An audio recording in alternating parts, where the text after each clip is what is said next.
Welcome home, Raiders. This week we'll have more updates on the top-tier guild switcheroo from last week. We're counting down to BlizzCon. We have tons of your questions and loads of stuff in the Battlenet news and more. This is Convert to Raid number 195. You're listening to Convert to Raid. Convert to Raid. The podcast for raiders in the World of Warcraft.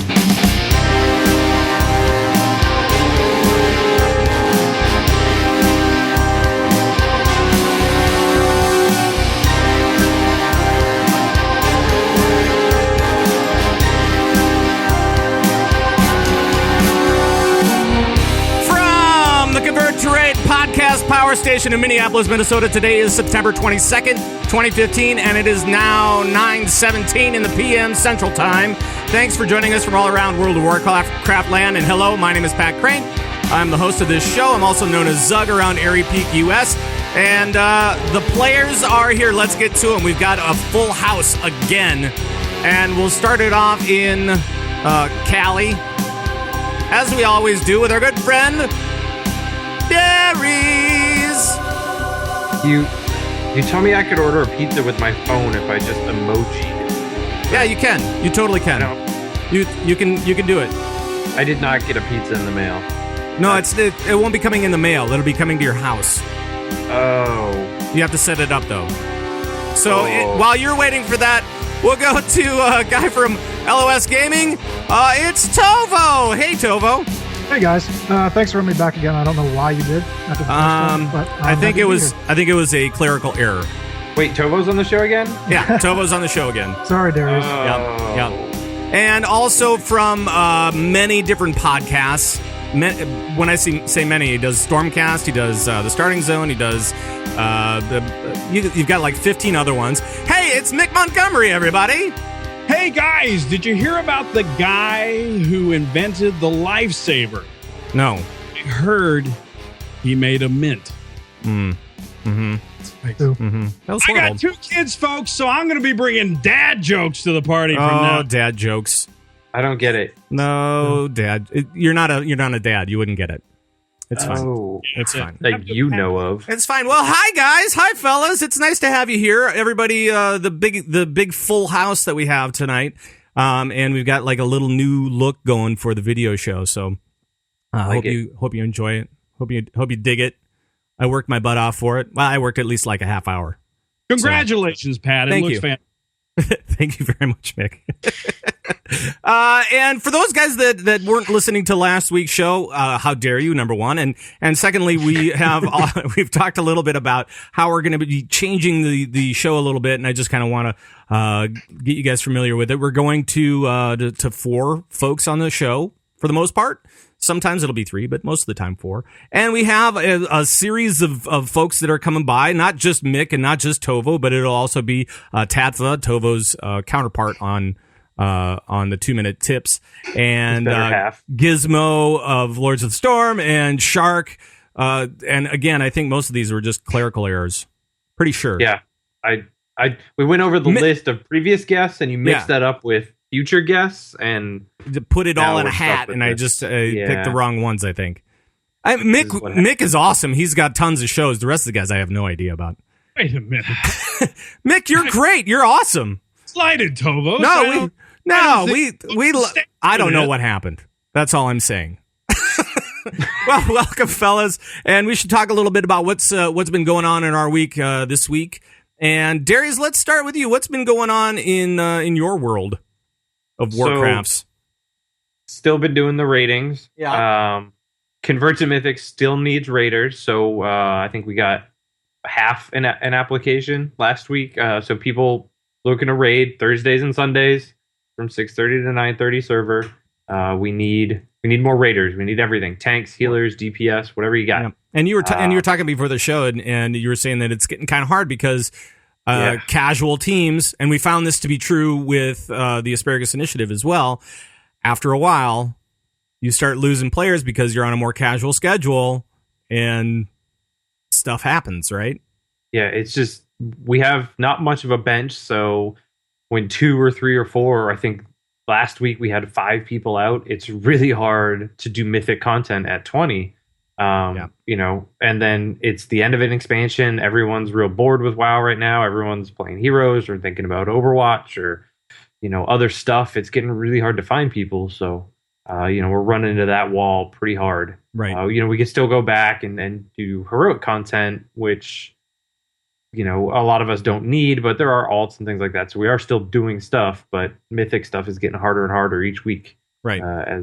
As attrition hits in. And I was talking to somebody online via Twitter, and they were saying that, you know, casual Mythic is possible, but you have to really work at it, and you know, staffing your team is the whole thing. Recruitment is so important because of this revolving door that kind of seems to be happening at the more casual Mythic with the more casual Mythic teams anyway.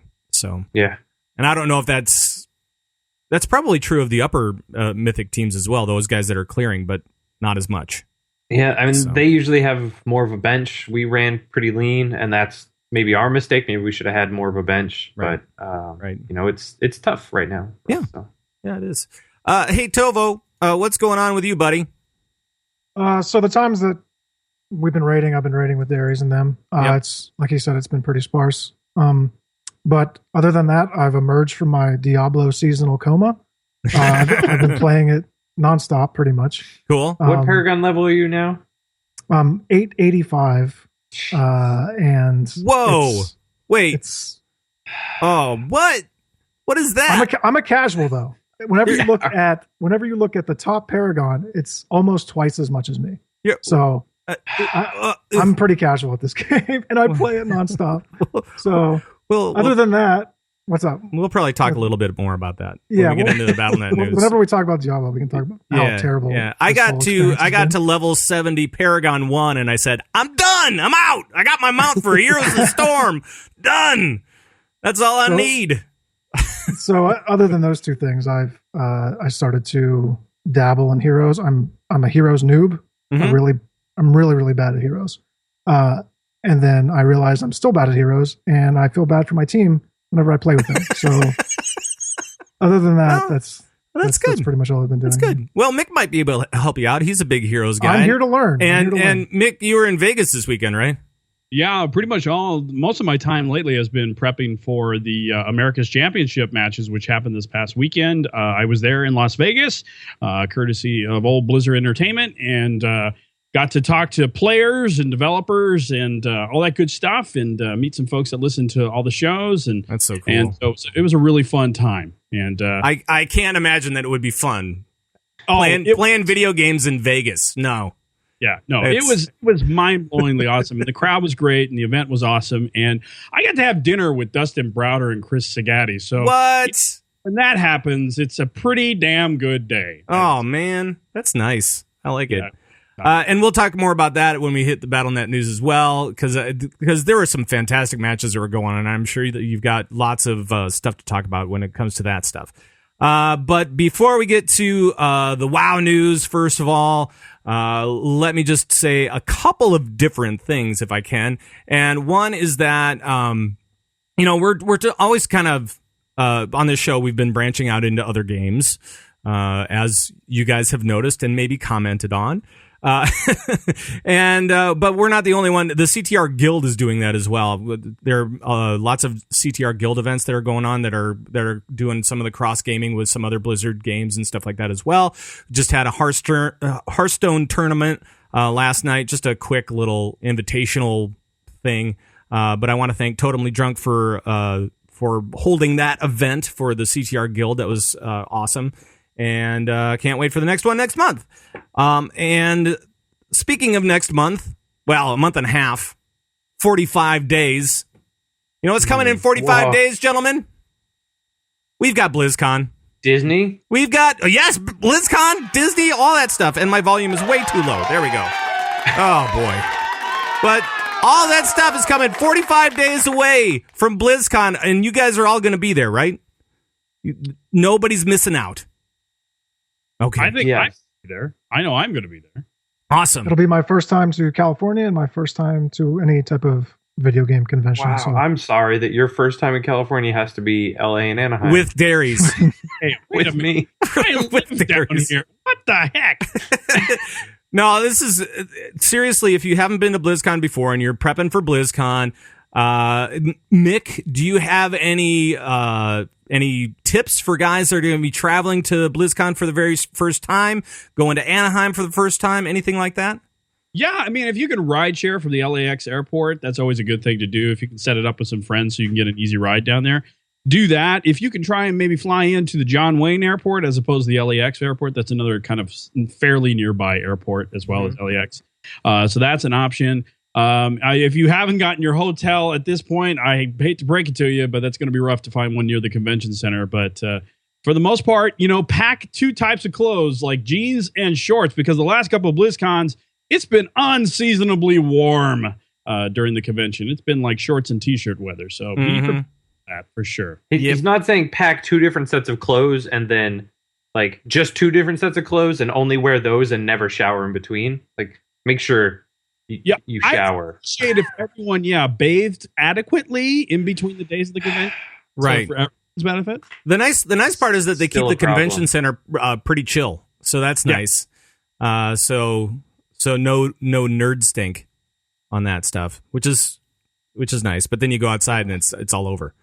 And hopefully and thankfully, so we also have the Well Played party that's coming up on the Friday of BlizzCon. So the very first night, don't forget about that Well Played party. We're going to be streaming from the party as well. And we're going to be giving away stuff. We're going to be having, I don't know, lots of fun. And we'll make sure to share it with you online if you are not going, as well as if you are going, we'll have fun with you and get to meet everybody and have a good time. So I'm looking forward to it. I really am. So World of Warcraft, actually Blizzard, they were talking about the in-game goodies that you're going to get if you get the virtual ticket or go to BlizzCon, right? So what do you have? We have the Mercadan pet. For WoW. For Heroes, we have the Nexus Battle Beast, which looks pretty cool. I'm liking that one. For Hearthstone, you have a BlizzCon card back. We have portraits for StarCraft 2. We have pennants, pets, and portraits for Diablo. All this kind of stuff. But that Mercadan pet, I don't know. Can we just stop for a second? Is it just me, or is every year it feels like Warcraft kind of kills it with what their little giveaway is? It's a cool little pet. Heroes is giving you a friggin' mount. Those usually cost you $15 for crying out loud. Card back Hearthstone, that's pretty. But StarCraft 2 and Diablo's got to step it up. But portraits? Who in the hell wants a portrait? I mean, I there's know. not much else you can do though. Like they don't. I know. You can't skin your hero or your characters or. You could, Darius. What if you?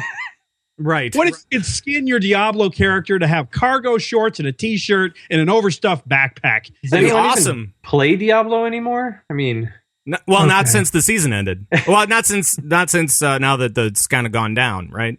But yeah, people played it for a month. now that Tovo doesn't play anymore, I mean, is there any reason to play? it's I have an unhealthy relationship with Diablo, Darius. Thanks for pointing that out. Nice. So, I like it. my real life gets in the way of my Diablo instead of Diablo getting in the way of my real life. So. Right. It's a personal problem for sure. Yeah. Yeah. Mhm. Yeah. They've also announced that there's going to be an opening week for BlizzCon, and this is where we're going to see a lot of the esports kind of take shape, where they're going to start some of the tournaments. They're going to maybe have a couple of eliminations going into this. Like for Hearthstone, they're going to have a couple of eliminations. They're going to have a dual elimination format going over a few days the week before. Heroes of the Storm is going to not have any eliminations, but they're going to kind of have like a first couple of rounds. Arena as well. They're going to have some eliminations and others decided at BlizzCon. And then the StarCraft 2, 16 teams in a single elimination bracket to make it go down to 8, which is pretty cool. And there's a lot of money on the line. Holy crap, I added this up. This is $1.25 million on the line for total prizes for esports. This thing is really cooking along, this esports thing. Isn't it, Mick? Yeah, it's for real. I mean, we all know that Mike Morheim is a fairly massive esports buff. He goes to most of the major events for all the games of Blizzard, as well as other outside games. So he's really big into esports. And Blizzard really does have to do this. They have to dump a bunch of money into the pool here to continue to keep the players vibrant and active and supported. You know, the more money that Blizzard puts on the table, the more the players get sponsored. The more they continue to play, the more they can go out and do these tournaments and such. So it's really important that Blizzard participates in this. I'd actually like to see them participate more so for some of these games than just what they're doing at BlizzCon. Heroes of the Storm really does need to expand to more of a year-round format. But for the most part, a lot of money on the line here, and some of the best players in the world are going to be there. And I think this opening weekend is great because it gets some of these matches out of the way and condenses it down. Because after sitting through 2 12-hour sessions of gaming this weekend, I can tell you that you can stack this up pretty big. It gets a little wearing after a while. Really? So no. It gets wearing sitting there and cheering. So, Darius, are you going to be watching any of the esports going on over the? Are you planning on it? Yeah, I really want to watch some of the Heroes stuff. I've been in Heroes quite a bit. Hearthstone, I just can't get into that, so I don't know. And then the StarCraft, I'll probably watch that just because those guys are nuts. Is it just the slower play of Hearthstone that really isn't? No, it's the game. I don't know. Okay. I just can't get into it, and then it's fair because I can't get into the game. I can't get into the sure. That makes sense. Tournament, but right. The StarCraft guys, I'll watch that. I'm pretty sure the guys that play StarCraft, like their actions per minute is so fast that they're actually playing in the future. Mm-hmm. Like they're right. They are nuts. Those guys are crazy. Right. But, right. I mean, what would you say it was like 1 point something million? 1.25 million over 4 games. Yeah, for 4 games though. But yeah. What was the international for Dota? What was the prize pool? 16 million for 1 game. That's craziness, man. This is nothing, you know. Yeah. This is chump change compared to that. Blizzard's got to step it up quite a bit. Well, they were on ESPN. I think they're getting there. I mean, I think they're starting to kind of go that way anyway. So, seeing a lot more esports this year than we did last year. But right though, they need to make a big statement. If they want to be considered in the top, 3 or 4. And Hearthstone actually is doing surprisingly well for esports, out there in the scene. But they just got to dump, like I said, a bunch more money into this and really roll the dice here and start to build. They've had an esports team for a couple of years now, and they do a great job, led by Kim Fan and some folks. But they really just need to kind of go all in. It feels like they're still. This sounds like big money, but when you're comparing it, like Derry said, to stuff that League of Legends, the prize there, Dota 2, it's not that much. Right. Yeah. Right. Tovo, are you going to be checking out any of the esports going on for BlizzCon? Like I said, I don't know very much about Heroes of the Storm, so that's sort of something I need to start getting into more. StarCraft 2 has always been sort of like hockey is to me. I don't know all the rules, but I really like watching it. Sure. It's really entertaining. It just seems like all of this stuff is just paving the way for Overwatch, because I just feel like it's going to be a monster.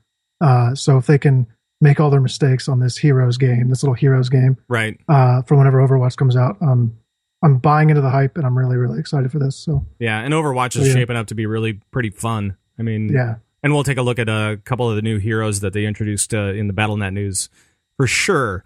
Now we should probably go to some WoW news right now. Calling all raiders from around World of Warcraft land. This is raiding news. All right, it's time to check out what's happening in the news for raiders around World of Warcraft. And up first, we have more information about the little raider switcheroo that happened last week when we saw a bunch of folks from Method and some from Midwinter, and I guess one from Envy as well, all go to a new team, a new EU team called Serenity. And there were Manaflask actually interviewed Kuznam, who is the one of the raid leaders over there, and there was some pretty cool information going on. Darius, what were some of the highlights on your end? So it looks like most of Method went and joined the new team. Yeah, it's the majority of people. I don't know who didn't join yet because we don't have like a full roster, right? But Method is still going to stay around. Method's going to stay kind of an esports kind of team, more than just WoW. Do a bunch of things. Whereas Serenity, it's just going to be the hardcore WoW PvE rating kind of stuff. I guess I was wrong last week. Sloot is not going to move to Europe. He's staying in Canada. This is true. So I take back my good luck to him in moving. I no longer wish him good luck in moving at all. Yeah, that's classy. He's staying up in Canada, right. America's hat. So right, yep. And I think that's about it. Yeah, I mean the only one that I know that really stayed was Sko. And it seemed like a lot of the other guys, a lot of the other well-known raiders all left for Serenity.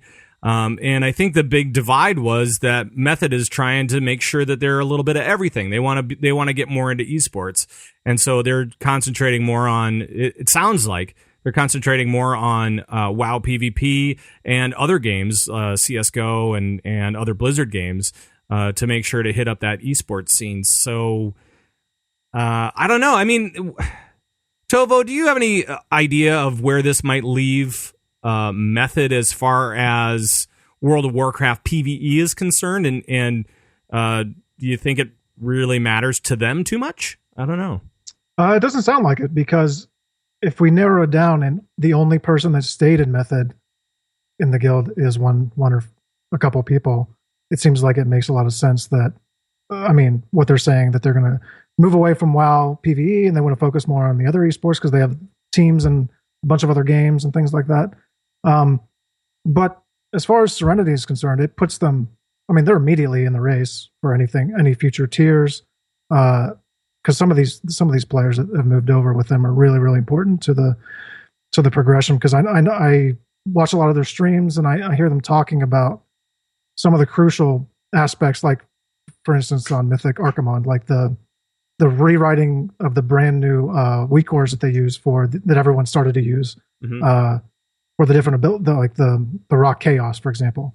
All those players that seem to be really, really invested into the PvE side of WoW, all joined Serenity. So, that puts them right in the middle of the thick of things. And it also gives Paragon another tier to sort of adjust to going from the 10-man to the 20-man Mythic, which seems to only going to be able to benefit them as long as they're not having any Method situations where they're breaking up or anything. So it'll be interesting to see what happens.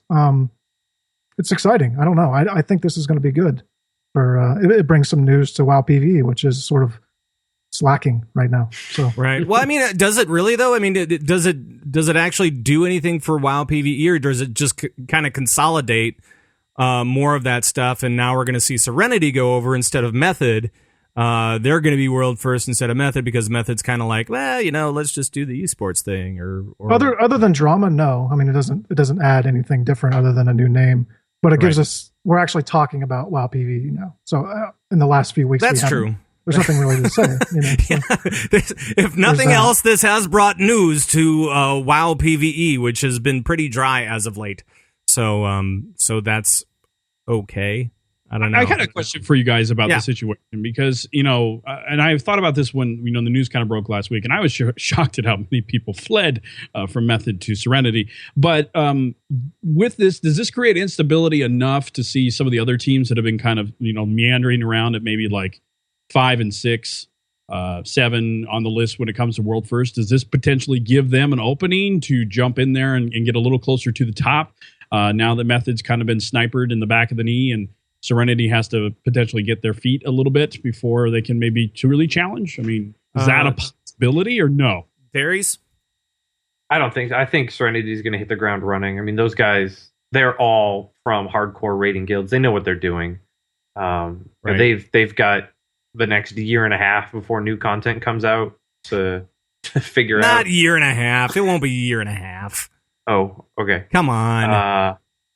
So... Yeah, they've got a long time. I think they'll do pretty well. In fact, I would be surprised if they didn't finish world first in that first tier. There's a lot of really big, really good raiders on this team, and it looks like they're almost picking and choosing who they want to be on the team. Yeah, it really does sound like that. they just said that they chose Sloot, and they've been really selective. They, Ferdy and who is it from Envy? Shibix. And so, I mean, it's kind of one of those things where they have said, we want to be picky. We want to make sure that these guys are in it for the long haul, that these guys are going to want to go 7 days a week, essentially, for progression days. And, most of Method was already on board with that. They're like, yeah, let's do it. Let's just do this thing. So I think that we're going to see Serenity really rise to the top on when new content comes out for Legion. So it'll be good. It'll be good, I think. Just a side note here, we're offline. Yeah. We're back on, actually. We're back on. I swear it. I've put us back on. We're good. But we are having some stream issues, so guys, just know that. I can't see you anymore either, by the way. Just try reloading. It'll be fine. In Skype, I just see Pat. Oh, in Skype? All right. Well, I will fix that while we move on to the next thing here. Now, Tovo, it seems that we had some Archimonde changes last week on September 10th. And can you explain what's going on with these changes and why they were meant to be? Actual rating news, folks. I like it. So whenever you go into Archimonde, especially if you go with, say, a 10-man team, like it seems like a lot of these problems are addressing, there's so many mechanics that let's say a 30-man raid could easily handle with a few players assigned to them. But whenever you only have, say, 5 DPS to take all these mechanics that don't change whenever you go from a 30 to a 10-man, it just makes any damage to the boss, all of the priority damage to the ads, it makes it way more difficult, where normally if those mechanics were dialed back for the smaller raid teams, would be a lot easier to handle. So it artificially inflates the difficulty of the same encounter with less people. But they did like some massive rehaul of all that stuff, right? Yeah, there's there a lot of abilities are reduced and health reduced by 15 to 20%. A lot of the living shadows now spawn from the Nether Tear at a reduced rate, which is a huge problem because what happens, a group gets banished, and first of all, if you only have 10 people, you have almost half of those people going down into this banish phase, and then the people left up have to deal with infernals that are spawning, the added damage from all the combination of abilities, plus living shadows spawning from where the banish occurred that are attacked that run towards the players. So if you just having one person on shadows is extremely difficult, especially when you get to like 3 banish phases where there's 3 shadows running at your entire raid. So it's these things are really needed. It makes it so less people can handle them, and hopefully we'll push people through that have been working on it for a little while. Good. I mean, because people have been complaining about the Archimonde curve as it is, not being able to get over that guy in heroic and move on to the next, move on to mythic or actually move on to heroic even on normal. It's kind of tough, right? Yeah, when we first got there, I think there was, as far as US goes, there were less than 200 guilds that killed him, maybe. Wow. And we're really, really casual. We took a while. In terms of our time, it took a while to get there. So, it was really difficult. When we got our rings and everything, it really helped. The legendary rings and everything. I bet everybody got it. So, but yeah, no, he's a really hard fight, and having less people able to deal with the same mechanics is going to make it so teams can finally get past him. Yay! So that's good.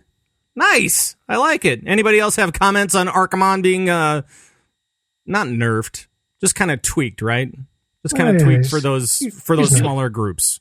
Looks like a nerf on paper.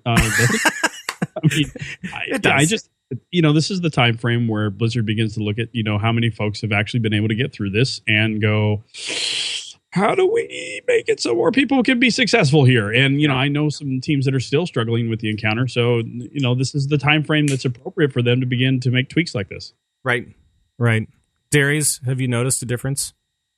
No. Not in our groups, because we usually bring in 20 plus people into this group, into Archimonde. So I haven't really noticed much of a difference. We're also at the point where, we don't notice much of it. anyway. Right, because you're into Mythic. How far into Mythic are you guys? What's your 3, 4, somewhere in there. Cool. 3, maybe. Awesome. Yeah. Awesome. All right. Well, I know that we have a lot of we don't have a lot of WoW news this week, but we do have a lot of questions and different things. So I thought I'd bring them in now, and then we can get into the Battlenet news as our bonus round for all the other games and really talk about what happened this weekend in Vegas, which I really want to do. So because that was really cool. And so we'll kick it off with some Leading the Raid. Leading the Raid. When we can, we take a look at issues for raid leaders, and this week we have a listener question, and maybe I should take this one because this one's kind of long. And I was actually able to pre-read this one. So why don't I do this?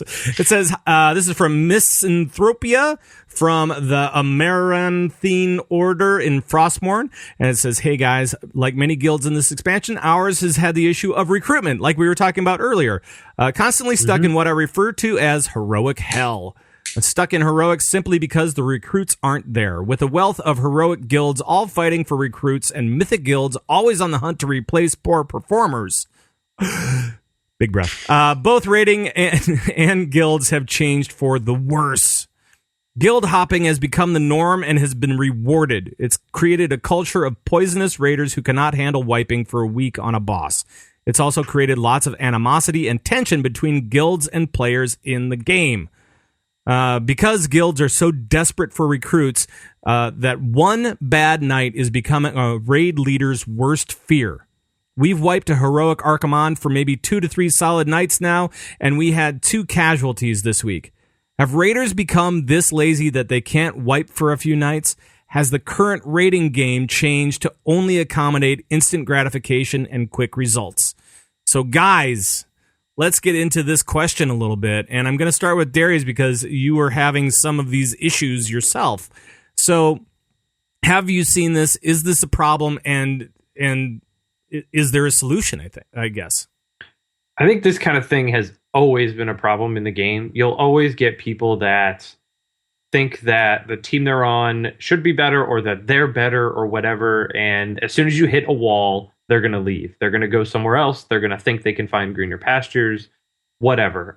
It's made easier by how desperate raid teams have gotten, guilds have gotten at this point because there's so few people raiding and there's so many teams looking for raiders, but I think this has always been an issue, and always will be an issue. I don't think there's much fix for those kind of people. I mean, it sounds like these guys have wiped only 2 or 3 nights and they've lost 2 people. That seems extreme to me, but I've certainly seen that where you for a couple weeks and you hit that wall and you lose a person or two, and we saw that in the Asparagus Initiative as well, where we would, like have somebody one week and then they just be like gone. And you're like, what? Yeah, it happens. It happens all the time. It's always been happening. I think do you think it's been happening more this expansion than it has in previous expansions? I think the percentages of people doing this is probably the same, but because the amount of raid teams are smaller and the amount of people raiding is smaller, it seems like more people are leaving. What might have been only one person leaving for this person's the person in the letter is now 2. Right? It's I don't know. We're dealing with a lot of these issues in Converge Mythic, like I've said, but I think they're issues that have always been there. And if you're not proactive in it, if you're reactive, then it hits you a whole lot harder, which is what's happening to us. Right. You have to really be on the ball when it comes to recruitment. Otherwise, if you miss a week or whatever and you have, you don't have a bench, you might be stuck doing heroics. Yeah, but there'll always be a raid team that's better than you. And those better raid teams are always looking for people because they are being proactive. They're filling slots before they become empty. So people are always going to jump ship and go other places. Gotcha. Well, and I think that this is a tough thing. And this is what we've been talking about a lot. And we definitely, there's very much an echo chamber on the show and within this community. regarding this, but I think this has always been an issue. Well, and the real question is that what I want to know, is there anything that Blizzard can do to help guilds out in this type of situation? Is there some sort of like loyalty program for guilds that, I mean, is there something where we can try to retain players in guilds to make, not necessarily make them stay, but have them want to stay an extra week or two to really make sure what's going on, instead of just wiping a couple of nights and saying, screw it, I'm off to the next guild, all greener pastures and all that. Is there a way to make them to stop and stay for a little bit? Mick, do you have any thoughts on this? This is really complicated. I don't think that Blizzard really introduced something in the game to incentivize sticking in with a guild, with the exception perhaps of the guild system that they kind of introduced in Cataclysm and then just simply abandoned. And then they ignored it completely. Yeah. And that system, people oftentimes kind of overlook the fact that it did give some significant, advantages and bonuses to the individual player within the guild, from either earning gold and a lot of other stuff. So I think bringing that back a little bit would help, and re-incentivizing that program would help. Mm-hmm. But the actual, to me, this is an issue of, content that captures people's imagination, mixed in with, being a competitive player and wanting to be the very best and wanting to try and clear content. And I think in a healthy guild, or at least a healthy team, you always have those one or two folks that aren't necessarily aren't necessarily your raid leader, but they're kind of pushing your group to try and get through stuff, right? Right. And they're kind of trying to set the tone of this is where we want to be. And those players are the most difficult to satisfy when the guild isn't progressing at a pace that's satisfying to them. And I think right now, folks are a lot more finicky and a lot more impatient, especially long-term players who are jumping in have been doing this for a little while, and they want to clear the content and they want to get out of there. So it's getting tougher to satisfy them. But I think overall too, if the game was making content that people were ultimately satisfied with, they wouldn't have enough reason to be dissatisfied with what's going on. Well, and so do you think that it's partly the gaming culture? The gaming culture has changed as far as games that are being created, the content that's being consumed, and all that kind of stuff. With MMOs kind of on the wane for a lot of content, it seems like, anyway. Do you think that part of it is that people want to get in, consume stuff, and not do all that grindy work? They want to just go in and play, and if they feel like they're wiping, that they're not playing correctly or something? I think it boils down to whether or not the team. It also comes down to the leadership of the team. I think the content has been harder in this expansion for the raid content. I think you've seen a lot of teams. I think the goal or the ideal of Mythic raiding for a lot of players has put this idea that I can be the best of the best, or at least play amongst the best of the best, maybe put it out too far for folks to attain, and they've gotten frustrated and they've walked away. And I think that this guild hopping thing is not new. It's been around, as Derry said, forever. The real issue is the content, and Blizzard has to figure out ways to make the system move along faster and then introduce more content along behind it to continue to keep these players satisfied. I think it's just the fact that folks get bored too easy. And, if you've gone through a couple expansions, wiping on a boss 200 times doesn't sound as fun as it used to. What? Yeah, I mean, that's where folks are like, I wiped on this boss 200 times. F this. I'm going to go into Heroes of the Storm and, play 4 matches and feel satisfied. And in the future, same thing with Overwatch. Or go into Diablo and get another 400 Paragon levels. Right, exactly. Right, Tovo? Yeah. If folks have to feel successful, and that's really what Blizzard has to look at in the mark, is rating has let's face it, at times rating has a very low reward threshold, right? You spend a lot more time failing than you do succeeding oftentimes, especially early on in the raid tier. So that's something that Blizzard's got to take a look at. Yep, for sure. Tovo, what do you think about all this as far as, from your standpoint? Is there anything that we can do as maybe as raid leaders to make it better for people, or is this just going to be a continual problem? So I agree with both of the guys on their points. I think the raiding content itself inside the raids is fine. Mm-hmm. I feel like maybe though the content outside of raids isn't. It's not in a place where people want to stay together as a guild group to work toward the carrot off in the distance. They stay in their garrison, which has become a garden of carrots. They can just stay there and get fat. They don't have to venture out to search for anything or work for it's anything. become like a prison. There's Some no people have said reward. that too. So You need motivation. This game's all about motivation to get better, Right. you know, and to work towards, as a group, the end goal, whichever end goal you set. And if you're in a raid group, it's for raiding, you know, and if you're not doing anything outside of the raids to foster more relationships, to keep everybody working together, if you just, I mean, of course you can go play heroes. There's a lot more competition for people's hours now than there seems like there used to be at WoW's height. But yeah, I feel like there has to be some more things.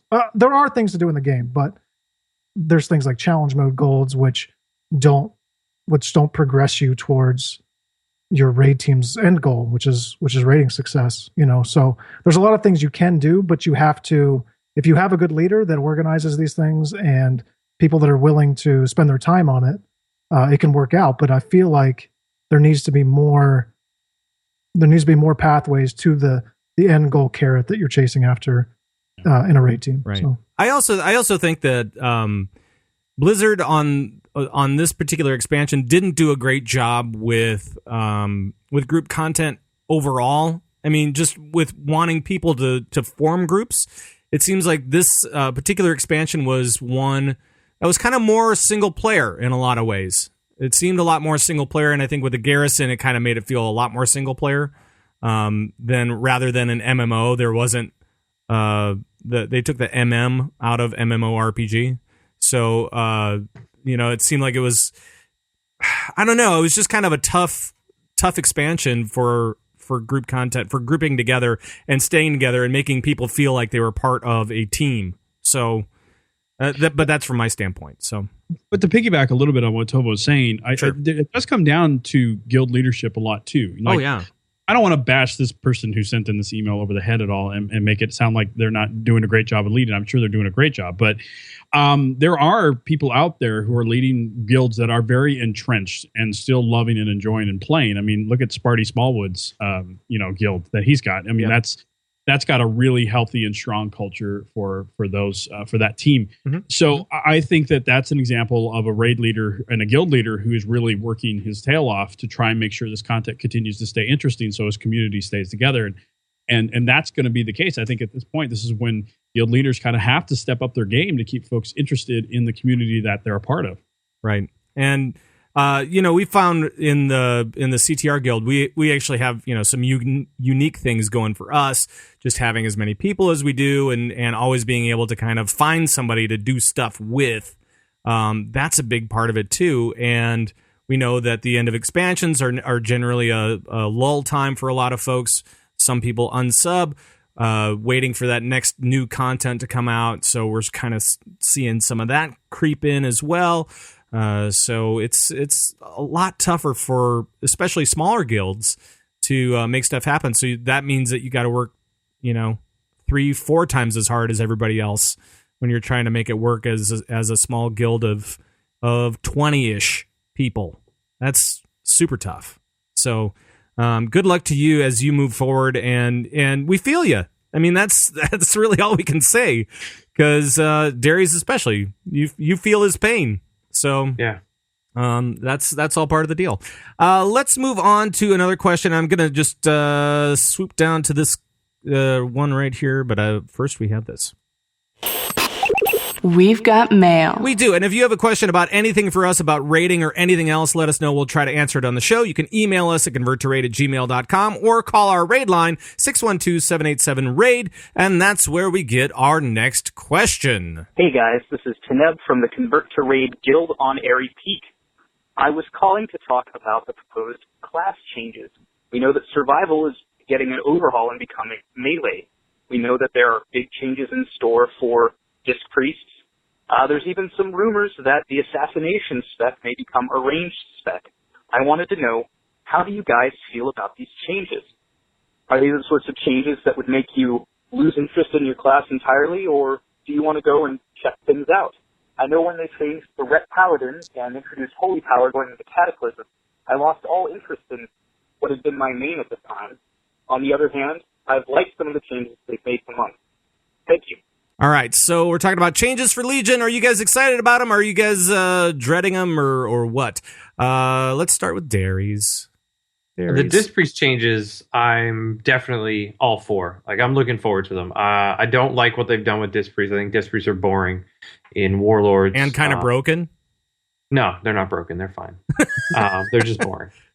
But so I'm looking forward to that. As for the other classes, I can't really speak to them, but you know, I'm not all like, I don't play much of a hunter. I mean, I have a hunter, but I don't play very much. But to me, it seems like the play style is very similar between almost all three specs. Maybe not Beast Mastery, but Survival and Marksman. You know, I would like to see more diversity there. Right. You know, so maybe melee is quite drastic, but you know, maybe it could work. I don't know. Right. How about you, Tovo? You're huntering, right? Yeah, that's pretty much all I've rated on.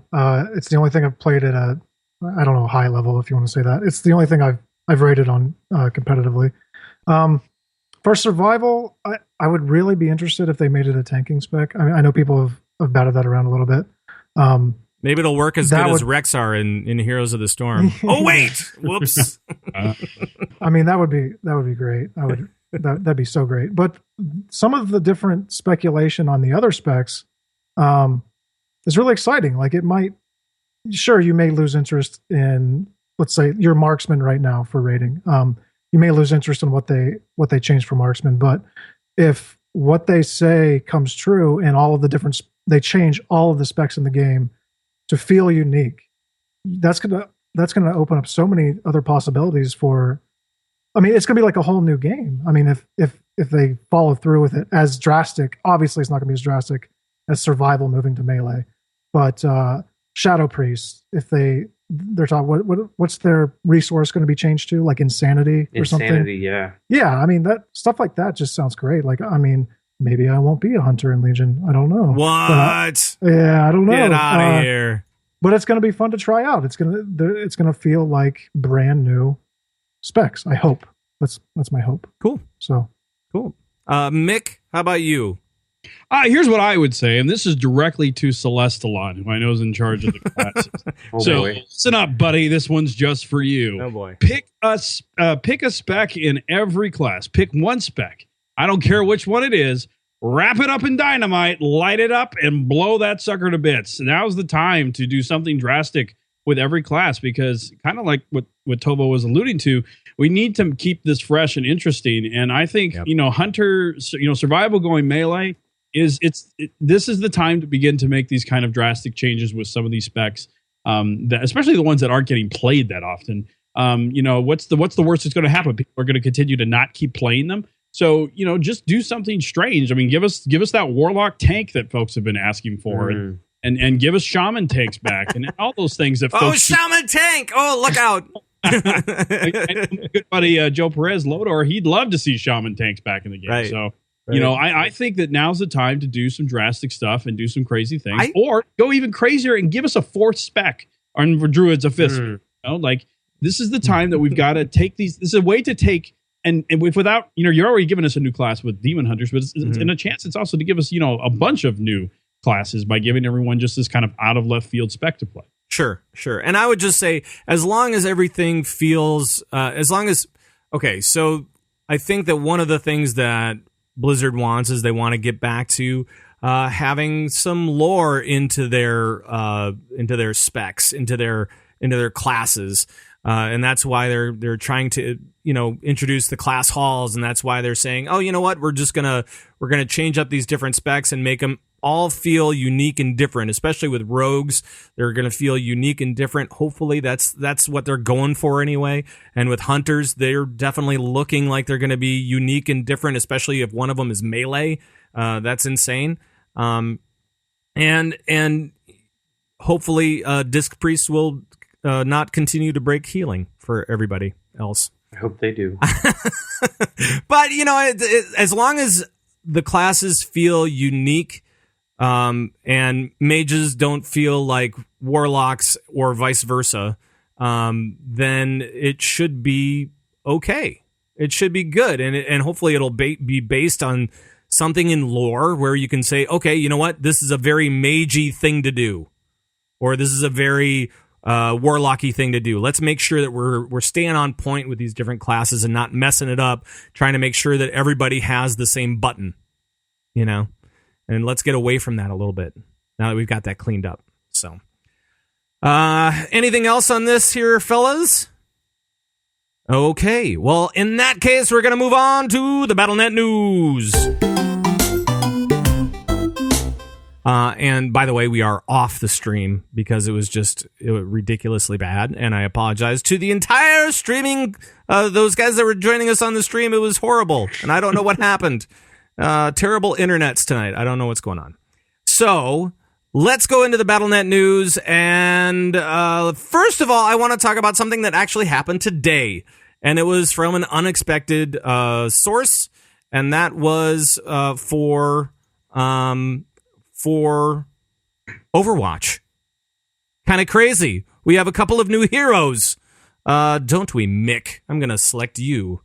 Yeah, we've got two. And I think, too, in many cases, this is some of the first heroes we've seen that look more like villains than they do actual heroes. We've got Roadhog, which is one of the another tank being introduced to Overwatch. So he's kind of a big Stitches-looking dude. Both of these guys have a real Mad Max Fury Road look to them for sure. So Road Dogg is one of them, and then Junkrat is the other. Both of these tunes have been introduced just literally within the last couple of days, I think. So yeah, I mean, what do you guys think? This is we're starting to see more and more heroes. We're starting to round it out from the original batch that we got at BlizzCon last year, and we got quite a chunk of them now. Yeah. So, Tovo, what's your thought on these couple of new heroes and how Overwatch is shaping up? So, watching that preview of the two new classes, all I could think about was how I just want to play Roadhog so bad because I want that chain hook thingy. Yeah, it might be the only tank I play. It's the Stitches. It's the same Stitches thing that we've seen in Heroes, and it does look fantastic. It actually does. I really want to play it. The other guy I didn't really have an opinion on. He has like his wheel thingy that he sort of like a drone, I guess, if you want to compare it to something. But he drives around and blows people up with. It looks pretty cool, but I was really impressed with Roadhog's chain hook thingy. And both of them do look like they came from a junkyard. Yeah, they did. So, Darius, how about you? I'm just worried that they're going to keep adding heroes to it, like they are doing in Heroes of the Storm. I started playing FPSs, these kind of class based with Team Fortress and Team Fortress 2 and all of those, and there's a set number, and you never add more to it because you get very good at one specific play style, and you learn all the nuances of one type. A medic or a soldier or whatever it is. And if they keep adding and adding and adding, I think it detracts from that whole thing. This is, sure. Heroes, it works because it's different. It's a MOBA. But when you're talking this first person shooter class-based kind of game, I don't think that works very well. And I could see if they keep doing that, actually hurting the game quite a bit. How many heroes are they up to? Do we know? Because it seems like quite a bit right now. It 12, seems like around a dozen or so. And 18. There are 18. 18? Wow. What? Really? Yeah. Wow, that's crazy, man. I think that's too many. With Darius, they can slow down a little bit here. But, my prediction has been, as of late, we're going to see this beta in a couple of weeks. So I think that launching with this many heroes is probably appropriate for beta. When do you think we're going to see it? I think we're going to see Overwatch in October. I really think that it was very telling. Talked about this on a couple of the other shows that, that I do that.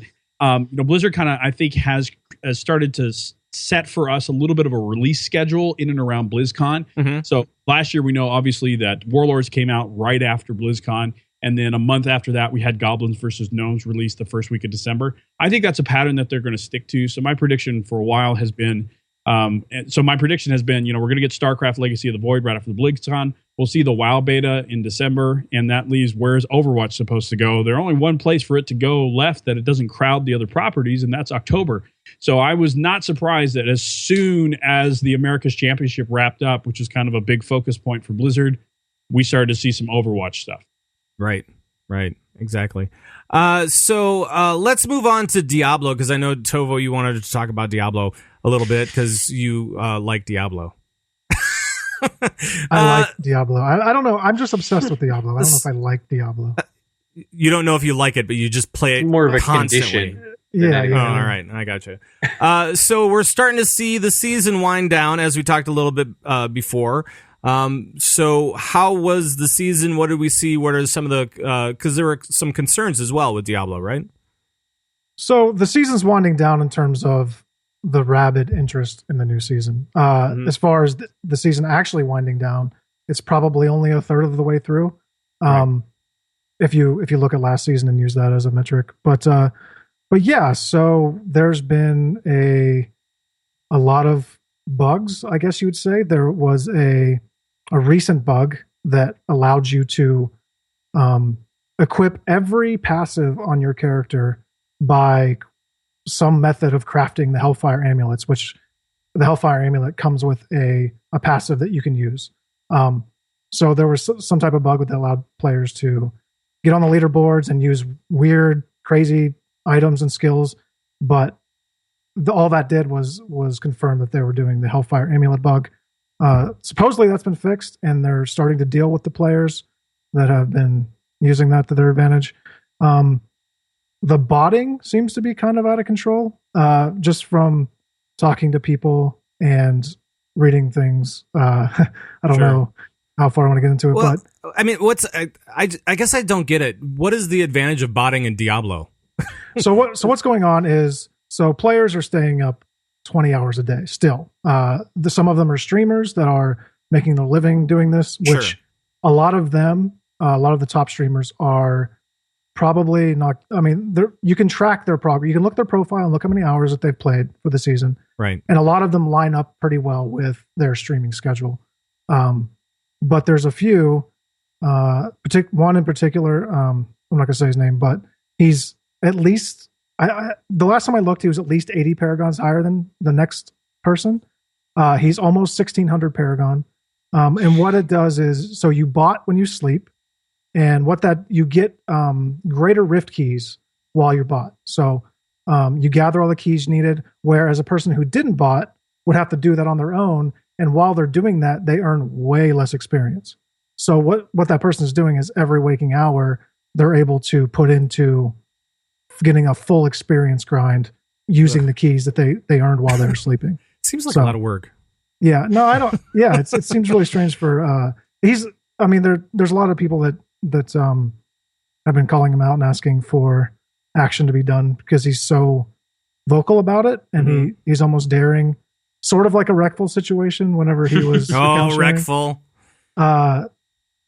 Just the way he's going about it seems really arrogant, and that's never something that works out in the end for the people. So, but yeah, so it's pretty rampant, but the interest is really starting to wane. The people like me, it was I think I went 36 hours whenever the season started playing nonstop. My eyes burned. You're right. You do have a condition. Yeah. So serious. But it's a lot of fun. I understand it. It hijacks my human reward system, but I allow it to.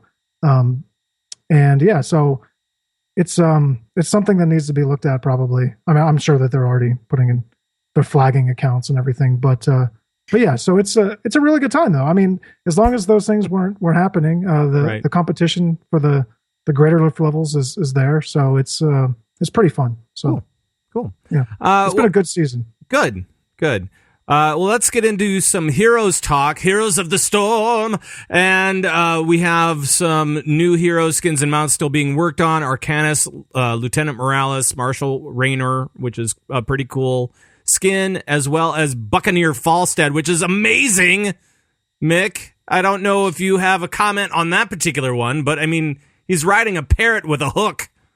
Yeah, I think that ultimately what Blizzard's doing right now is this is their game where it's ultimately about fan service, right? So they're just doing the coolest things they possibly can do as it relates to this. And, this particular skin and mount has a little bit of, it has a little bit of a tie to Hearthstone-ish. So some folks have been kind of pointing it out. So it's a cute little trick that Blizzard's been pulling with some of these things. But for the most part, I mean, these skins are a step above the last batch of skins and mounts that came out overall. I mean, they're Blizzard really cool. Is going crazy right now with these. They're really cool. But of course, that's not the coolest thing that happened this weekend because we were doing all the stuff in Vegas as well. correct? Yeah, I mean, basically what happened in Vegas was we had the Americas Championship. So for those of you who aren't familiar with the quote unquote the scene in esports and what's going on with Heroes, to prepare for BlizzCon, they've kind of divided up the world into these regions. We have Europe, we have China, we have Korea, and then everyone else was kind of dumped into quote unquote the Americas. So that was. Sorry, guys. That was my daughter coming up telling me she killed a bug. We had North America, South America, Southeast Asia, and we also had Australia, New Zealand. So basically what happened was we all met in Las Vegas. These teams did battle, and it was pretty epic. Awesome. And, of course, we saw Tempo Storm, and we saw Cloud9 go head-to-head for the finals, and it was amazing gameplay. I got to watch a few games of this. I don't know if you guys did either. I know, Mick, you did, obviously. But Darius, did you watch this? I did. I watched the finals. I watched, Tempo Storm and Cloud9. I watched them. Yep. All 5 of their games. That was amazing. It was intense. Yeah, it was really good. Dude, Tovo, did you watch this? No, you guys have to fill me in. Oh, God. So the most amazing thing is, just as far as gameplay goes from Heroes of the Storm, is the denying of turn-ins for the other team. Like in Game 5, they had the booty, what is it called? Booty Bay or whatever it is. Where the map was decided on. So and then you saw like Cloud9 going off and like interrupting guys as they were turning in, and it was just really amazing and cool. And it was like they were interrupting the guys, and then like, oh yeah, we totally denied you, and then we're gonna come and wreck your face. And so really good stuff from Cloud9. Mick. Yeah. Give us the scoop. What happened in Vegas? What was the inside scoop from this weekend? What do you got?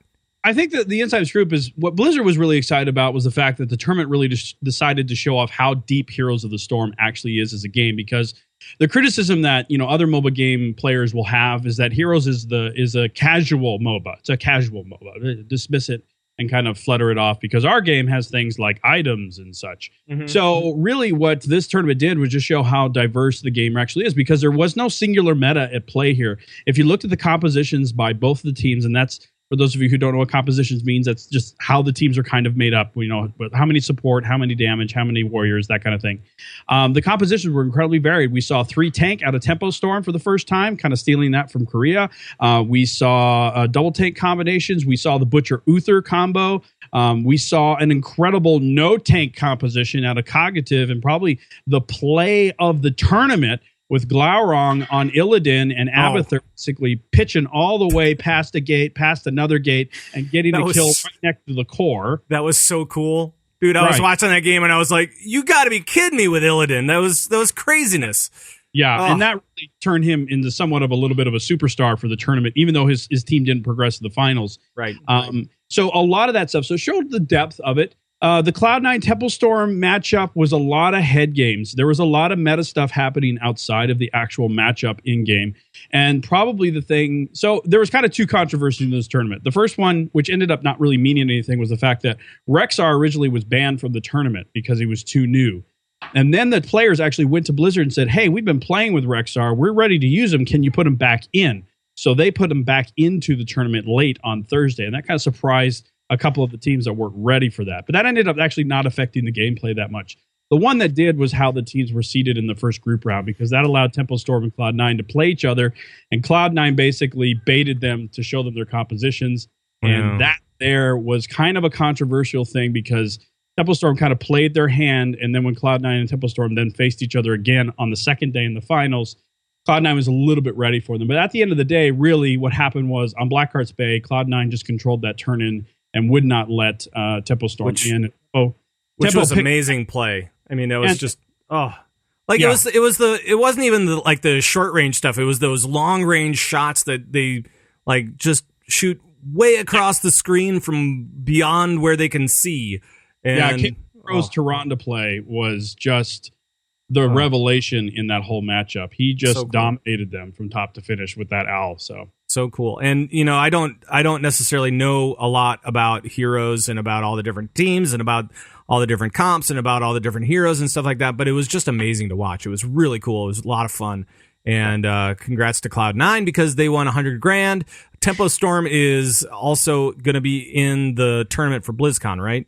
That's correct. And we have, at this point, we still have the European teams to qualify, and I believe we have the Korean teams still to qualify. So we've still got some action for Heroes of the Storm coming up. So this weekend, I think, is the EU qualifiers. China is already sending 2 teams, E-Star and Team YL. So those are already qualified. So Cloud9, Tempo, Team YL, and E-Star already going. Cool. Yeah. And if you want more information on this, StormCast episode 61, we did kind of a documentary of the whole weekend, and we just put that out today. So. Amazing that you would do that, because you have a show called StormCast that's all about Heroes of the Storm. That is true. And you were there, so why not? Yeah, it sounded like a good idea. I brought my portable recorder, and we interviewed some fun folks, and it was a great Sounds like time. you got to talk to a lot of amazing people, too, so that's great. I'm glad that you had a lot of fun, and I'm glad that that was an exciting tournament. Oh, jeez. Yeah. I really think that if you aren't into esports and you don't get it, and Hearthstone may not be for you, and StarCraft is not for you because you maybe not get it, I think Heroes is worth your time. I think it's easy to follow. The teams are, it's a team as opposed to an individual player. So there's some interesting stuff. And the casters really just did a fantastic job between, obviously, Artosis and Tasteless were there, but Gillyweed and Babel and Solid J. Babel was great, man. And Trixler, they just did a great job bringing it together. And they do such a good job of explaining what's going on in the action for folks that have a little bit of a harder time keeping up. So great production overall out of Blizzard. Sometimes they get a little deep with the casting, but that's all right. That's okay. I'll take that. They're playing to the esport nerds. Yeah, I know they are. They talk about how much spell shield can stack on Brightwing and a well, it was a good time anyway. I enjoyed the heck out of it. So, all right, maybe we should get the heck out of Dodge, though. Maybe we should do that. And so I'm going to play this music. And thank you for the report on Vegas, by the way, Mick. Thank you very much. Who do we have to thank this week from iTunes 5 stars, Darius?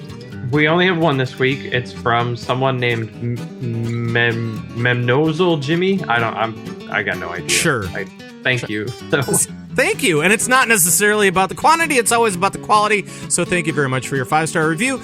And, of course, thanks for all the comments that we've seen on the YouTube stuff over at converttoraid.com. That's amazing. Over at Gamebreaker TV. That's great. Any shout-outs this week from you guys? Anyone? Mick, you got some? Yeah, I got one. Just a quick shout out to the community and PR team over at Blizzard for this weekend. Great event. And a shout out to my co-hosts on StormCast, Notch and Willie Dills Gregory. And you added Willie, right? Yeah. Dills has joined the show, and so we're off and running with 3 co-hosts now, and excited about kind of prepping and getting ready for BlizzCon. Awesome. That's great.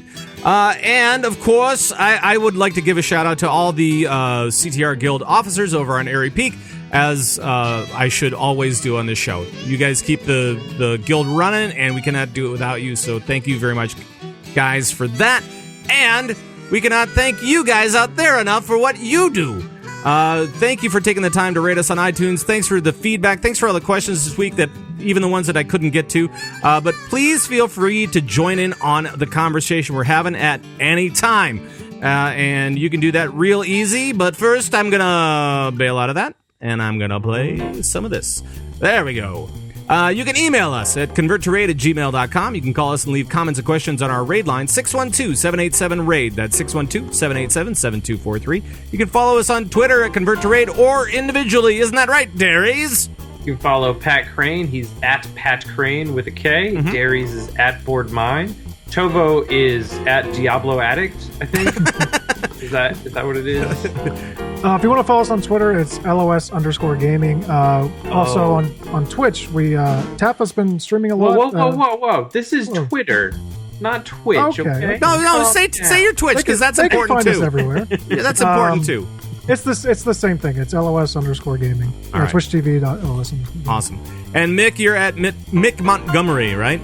That's correct. I'm over at Mick Montgomery on Twitter. And, of course, you have all of your shows over on Spazbot Studios. And go to spazbotstudios.com. You can find out info about all the shows I do. And, of course, you can always find them over at signalsmedia.com. You can at least find a couple of them over there. So make sure to do that as well. You can join the Bazuba Guabo Nation. Oh, boy. By heading over to convertraid.com, where we have show downloads, forums, videos, audios, tons of links for raiders, and so much more. It's all over at convertraid.com. For the live shows, when they are functioning properly, you can go to convertraid.com/live. We're also live streaming on alphageekradio.com.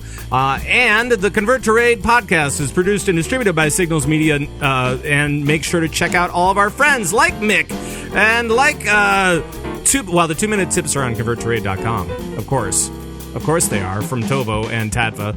And lots of other shows over at signalsmedia.com as a part of the Signals Media All-Star Network. That's going to be it for the show. Thanks for tuning in, guys. We'll see you on our next show next week at our regular time, Tuesday, 9 p.m. Central. And for all the guys on Convert to Raid, bye-bye, everybody. Bye-bye. Bye.